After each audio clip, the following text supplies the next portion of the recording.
All right, so let's we'll wrap up this episode with documentary. I've never been huge into documentary. I don't usually watch these films, but I noticed that 3 of the 5 were on Netflix, and then 1 was coming out on DVD. Mm-hmm. So I watched 4 of the 5, and the one that I didn't get to see was Gatekeepers, which apparently just came out at Sundance. Yeah. So it's not really available to watch unless you're at Sundance, which we were not. So I was really impressed with the quality of these films. Yeah. In fact, I think if you're looking for the category with the strongest group of films, I really think documentary is pretty much it. So I'll just start out here. 5 Broken Cameras. So this is about a guy. It's a home movie guy, basically. He's making home movies, which is usually not that interesting, except this guy lives in Palestine. Yeah. So it immediately becomes interesting just because of where he's making these movies. And in fact, he's in a disputed section of Palestine where Israel is literally building apartments on his front doorstep and keeps building more to resettle people in his backyard. And it's just about how he is sort of pointing his camera at the things that are happening around him. And it's kind of amazing because of that. Yeah, it's really amazing how they were able to structure an entire movie around the concept of this guy having 5 cameras and all of them being broken at some point.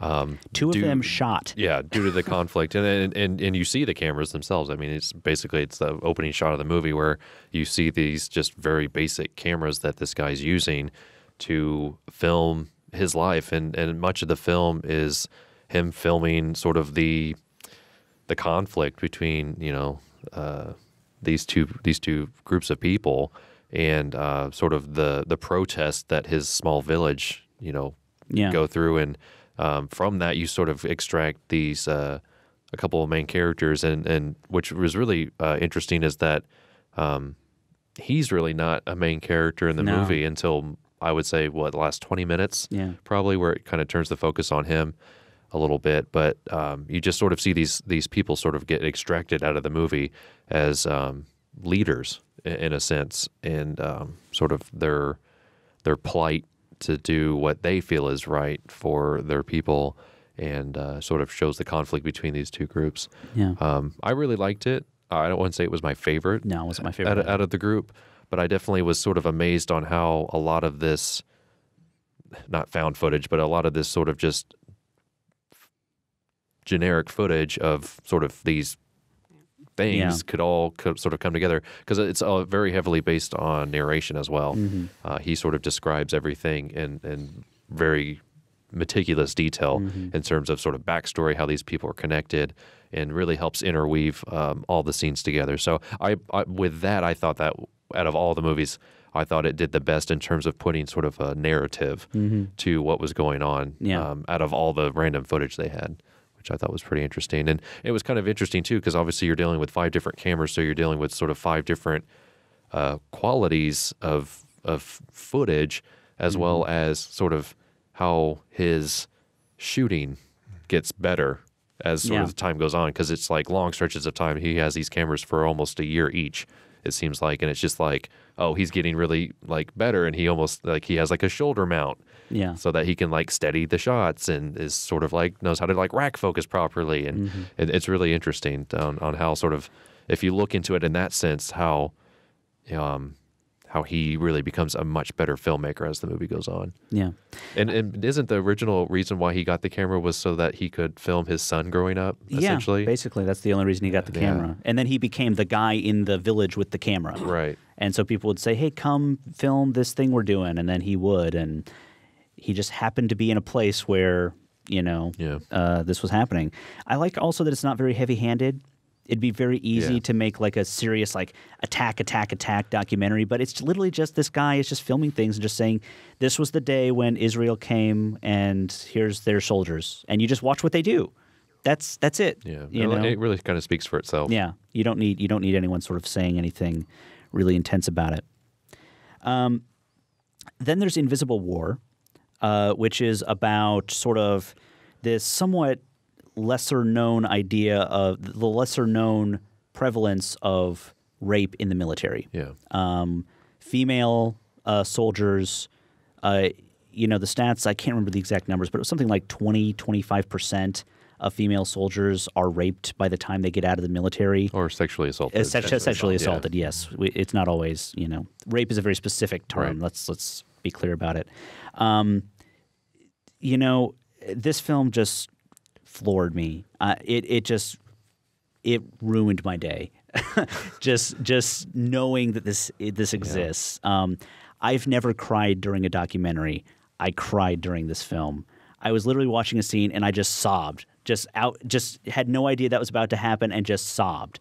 The really most horrifying part about this film for me was, it's one thing, this woman gets raped and then she goes to her superior officer and says, hey, I got raped. What can we do about it? And he basically, then the abuse is like just beginning. She gets raped and now the abuse starts, because the things that, they're told, they're sometimes charged with crimes because they were raped. They're sometimes, further abused. No one believes them. It just goes on and on and on. And that was the most shocking part for me. But it talks to like 20 or 30 different women and one man who were all assaulted, some of them to varying degrees. The part where I literally sobbed was it goes through a section of the film where all of these women are describing either their planned suicides or their suicide attempts. Yeah. And this woman reads her suicide note that she wrote and was planning on sending. And literally the next day, while she was like, I'm going to go kill myself later on today, she found out she was pregnant. That was literally the only thing where she just decided, okay, I'm not going to kill myself now. That's the only reason she didn't kill herself. And I just started sobbing. I mean, I'm feeling now like I could just start crying thinking about this. These women are just totally destroyed, and it just wrecked me. Yeah, but the thing though at the same time is that these women are also, they have the courage to sort of come out, address sort of what happened to them in a manner to hopefully help themselves and other women and other men even sort of make this issue known. And so that's really what the movie's about. The movie really throws out a lot of statistics to the point where, like, I can't remember a lot of them, but I was definitely sort of motivated and moved by them. And it's sort of amazing on sort of the plight of these women, because it's not sort of just saying like, okay, this is what happened in the past. It's also sort of showing what's happening to them now. And a lot of that has to do with sort of the lack of legislation to help these people that are sexually assaulted in the military, basically showcasing that there really isn't a court system that is in their favor. Yeah. Because a lot of times... Or that's just. Right. It's like the guy who raped them often gets to choose who is in charge of the investigation, Yeah. Documentaries are supposed to kind of shine some sort of light on the real world and hopefully help fix problems in the world. Yeah. And this one is so timely, not only because it's happening currently, but with the idea that we're going to have female grunts now out in combat. It's an issue that needs to be dealt with, and this film has brought that issue to more attention than it ever has had. It did have a tag at the end that said Leon Panetta, who at the time is he Secretary of Defense, or he was CIA. CIA. Yeah. Is he going to be Secretary of Defense? I thought he was nominated for Defense. No, did not know that. I'm not sure. Okay. Anyways, it said Leon Panetta has sort of made a decree that the person, military commanders no longer get to choose who the person in charge of the investigation is, and I hope they follow through. I hope they said he watched the film. They said he has the the ear of the president. He can get things done. I hope that he just didn't do that one thing and then that's it. I hope that he comes back to this in a year and says, did that work? Yeah. Did that help? Let's see what the next thing we can do is. But, I hope the filmmakers, sort of stick with this for a little while and don't just move on to the next project. I really hope they focus on this problem for a little bit. Yeah, and then there's a little bit of sort of lightheartedness in the movie too, with I can't even remember the woman's name, but basically the woman that is like doing all the sort of promotional, sort of like don't walk by yourself at night, like these really strange videos that they're showing these people, and it's just like that's so weird. And sort of the times we live in, it's like you honestly shouldn't have to tell people like, hey, don't go rape people. Yeah. Or like, hey, don't go like assault people. But they have to. And it's just like this woman seems completely, I don't know if it's by design or if it's just sort of her like ineptness at what she's doing. But it's just sort of like poking fun at this woman who is in a position, or was in a position, I guess, to sort of like shake her finger at people and be like, don't do that. Well, I interviewed the director of Atomic States of America and earlier this year, and that film had a lot of and that's what I was trying to think of, talking heads as well from government officials. And I asked him, like, how did you get them to talk to you? And he's like, that's their job. Yeah. It's their job to talk to the public. They had to talk to me. So it's almost like you have a lot of respect for the people who at least will sit down and get in front of a camera and say, this is what's happening and this is what's going on. It's almost in the same vein as like The Daily Show. Like how they get this like really high official, and then they basically ask them these like sort of insane questions, and they just have to answer them honestly, and it makes them just come off as like fools, despite them obviously not wanting to be portrayed that way. But it's just sort of like that, and then sort of there's the one woman in the film where her main sort of role is she's trying to get a disability for something that happened during her rape. And so there's a little bit of lightheartedness on that too, because it's just sort of like her incredible frustration of just like I really have to jump through all these hoops, and so you're really sympathetic with her. So I would recommend it to a lot of people that maybe just not aware of that as an issue. So okay, so let's talk about How to Survive a Plague. I'm sort of mixed feelings on this one. I think it was a really well-made film. I thought it told the story really well. I didn't like a lot of the people that I was watching. But what I found interesting about it was this is almost like a primer for how to protest in this age. You know, it's like I look at, there's two big protest groups out there right now, the Tea Party and Occupy Wall Street. One of them has been really successful in getting people elected and getting things happening. One of them has not been very successful and is just sort of, we'll just let people know that a thing exists. And this film, I think, shows you how important a real leader is for a protest movement is. There's a guy in this film named Peter Staley who he could run for office tomorrow, and I think he'd get a lot of votes because you see some of these speeches he gives and some of this leadership he shows, and it's amazing how good he is at this. I thought the drama of the internal politics of the group was not that terribly interesting. I guess I should say what this is about because I haven't said yet. This is about a group called ACT UP that was formed in the late 80s or maybe early 80s when AIDS was becoming an issue. And they were there to push for more research about the AIDS crisis, about how do we solve this? How do we get more treatment? Because people are dying left and right, and it's affecting us. I will say up front, I've never cared about anything as much as these people care about their issue, and I totally respect that. But I think the film is a really interesting look at when you're faced with your own mortality, the lengths you will go to try to save it. Because they talk about a lot in the film about getting drugs passed. They were really unhappy. One of their big protest issues was, the FDA is not working quickly enough to get these drugs through the system. So they pushed and pushed and pushed and finally got this drug through the system. And then 5 years later, they find out it doesn't do anything. Like, it doesn't work at all. And it's like, okay, so this is a good lesson, guys. This is why we have these systems in place. And I understand why they're so frustrated. And there was that stigma. There still is a stigma with AIDS and HIV.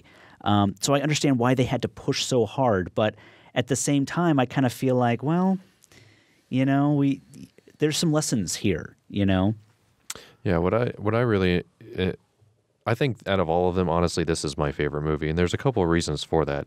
Is because one, it's a historical document. Yes. It's sort of, I was very fascinated on how it painted a picture of this time frame, because I mean, I was a kid when this stuff was going down, and I just vaguely remember it as sort of something that a lot of people were talking about. So I really wasn't sort of living it in the forefront of my life. Yeah. One thing we should say about the film is it's very much filmed from the time when it was all happening. Right. There's a few like talking heads of like, here's what we were thinking at that time, but a lot of it is home movies of people filming the stuff. Either home movies or news footage, sort of with, a little bit of voiceover, narration, people telling their sort of side of the story. So, I mean, on that, of course, if it's historical, it has to educate you, and that's exactly what it did. Yeah. It educates you, gives you a really strong idea of, honestly, I wouldn't say just one perspective. I would say it gives you a really good idea of both sides of the story. Exactly. And I thought that was something that was missing from Invisible War, was that honestly it wasn't really portraying sort of the other side of the story very well. Not saying that like everybody was innocent in that on that side, but if you're going to be a little bit balanced, I think that's the way to do it. And it in a sense, I would agree with you that none of the characters, or not too many of the characters, are likable, but you're still somewhat sympathetic. I'm very sympathetic to almost every single one of them. So I enjoyed that part of it. I do think that a lot of them were sort of misguided about what they thought would work and didn't work. But however, the one guy that I found most distasteful was the guy who got into an argument on stage with Bill Clinton. I don't remember his name, but it worked. Yeah. Like, he started talking about it, and he forced people to start talking about it in that presidential campaign. So even though Bill Clinton totally owned him in that moment, but I totally respect what he felt like he had to do. But at the same time, I found it distasteful what he did. Yeah. And the other thing that I think the movie does really well is that it sort of has this sort of ticking time bomb aspect to it, although you kind of know how it ends. Like if you've just been paying attention for your whole life. Yeah. But I really like that, because there's this really sense of urgency because you start second guessing yourself. You're like, did something happen that I wasn't paying attention to? Like, what's coming next? What's coming next? And then it just sort of gets there. And then you have your conclusion, and you're like, okay, I'm totally cool with this. And they also did a good job. It's talking, you're seeing people who were figures at that time, and they're basically talking about, I maybe have 6 months, I maybe have 1 year. They keep it a secret till the very end which people actually are still around. And, then they show you at that point who these people are that made it. And that I thought was a really excellent choice. Yeah, it sort of starts sort of in the past and really pulls you forward without giving too much away. Yeah. Which I really appreciated in terms of sort of how it was built. Yeah. I also really liked that they talked to the scientists. I think that could be like its own documentary, just the scientists talking about their search for some kind of cure for AIDS and what it ended up being. That was the most interesting part to me, I think. So, but I liked that one a lot. The last one that we're going to talk about is my favorite, Searching for Sugar Man. Yeah. This film is so amazing. It's so I'll set this up. There's a guy who made a couple records in the 70s. No one in America's ever heard of him. No one has any idea. But in South Africa, he's the Beatles. He's huge. Everyone in South Africa knows who he is. This guy named Rodriguez. And it's his story. It's all about him. And the people in South Africa are like, they're so crazy about this guy. He's released 2 albums, and they're like making up all sorts of crazy stories about what happened to him. It's like, oh no, it was a drug overdose. He died of a drug overdose. No. He lit himself on fire on stage. Yeah. Oh no. He shot himself in the head. He sang these 2 lines from one of his songs, and then he pulled a revolver out and shot himself in the head on stage. And it's like, it's all so crazy, but the film does such a great job of structuring itself in such a way that you don't really know whether this guy is still around or if he's okay or what's happened to him. And they reveal that at a certain point in the film, but the thing I found most fascinating about this film was the aspect of it that they start playing his music scores the film, the whole film. And it's like, this is really good music. His albums are excellent. It's really good stuff. And it's like, I guess it's just a lesson about timing and how difficult the music industry actually is, because, you listen to his stuff and it's sort of like, he's got like a Bob Dylan folksy thing happening, maybe, you know, some other stuff, some other artists mixed in there, but it's just really good music. Yeah, I thought it was one of those kind of beautiful mythic stories, like just the story that there's this unknown guy that got rediscovered, and that's a nice story. We all like that. It was so expertly told. Yeah, and that's what I really appreciated about this. And usually in this category, it's the social issue category. So you know, whatever movie does the best of bringing a social issue to the forefront, quite often wins in this category. So that's why I could see The Invisible War probably as the front runner in my book. But I love this movie. And it's a rock doc, you know, which aren't typically thought of as like good films. They're just, you know, a notch up from VH1 or something. Exactly. Like or they're made fun of. Yeah, exactly. Like this is Spinal Tap. But this one is not. It's such a beautiful story. And it's nice that it really shows like how artists don't necessarily fit in the entertainment industry. Exactly. Like real artists don't really fit, and that people will hold on to what they did and make something of it in their own lives, but it doesn't necessarily mean that you get money at the end of it. Exactly. So the 5 films here, haven't seen Gatekeepers, but Gatekeepers is basically about Israel, Palestine. Again, it's about the Israeli Secret Service, I guess. Yeah, they talked to 5 heads of the Secret Service, and I guess they're pretty forthright about some of the illegal activities that they took part in. So there's 2 Israeli-Palestine films, so I feel like those 2 cancel each other out. So if your issue is Israel-Palestine, you're going to vote for one or the other, and who knows which one you're going to vote for. And they're both anti-Israel in a lot of ways. So if you're pro-Israel, then maybe you don't vote for either of these. Maybe not. Those films. So I feel like it's Invisible War, How to Survive a Plague, or Searching for Sugar Man. And I think I would vote for Searching for Sugar Man, honestly. I mean, I think it's the one that if you don't have an issue, anyone can vote for that one, you know? So I would go for Searching for Sugar Man. It's by far the biggest. It has the best odds according to odds makers on the internet. It's listed at a 1 to 8 favorite, which means you bet $8 to win 1. So that's pretty good odds. Yeah. Well, all right. I think we'll wrap it up for this week. Next week we'll be back. We'll be talking about all the other categories that we skipped. So things like writing, director, visual effects, production design, all that stuff. We might get to Best Picture. I don't know. I'm not guaranteeing anything, but we'll try.